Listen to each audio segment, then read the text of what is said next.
Isang kasal ang naganap sa tuktok ng bundok na napaligiran ng luntiyang taniman ng gulay, kung saan ang kalikasan mismo ay isang naging saksi sa pag-iisang dibdib. Ang magkabilang panig ng pamilya, mga ninong at tinang, kaibigan at kababayan, ay taus-pusong dumalo. Dala ang buong pusong suporta at pagmamahal para sa dalawang pusong nagpasya ng magsama habang buhay.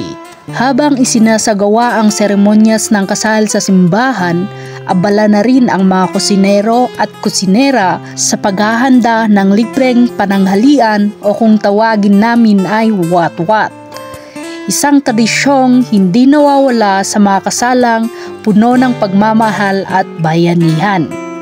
Pagkatapos ng seremonya sa simbahan at maikling programa, ito na ang pinakahihintay ng lahat, ang pagpipila para sa watwat, ang masaganang handaan na simbolo ng salo-salong puno ng pagmamahalan, kasiyahan at pagkakaisa ng buong komunidad. Maligayang bati sa bagong kasal na sina Mr. and Miss Johnny.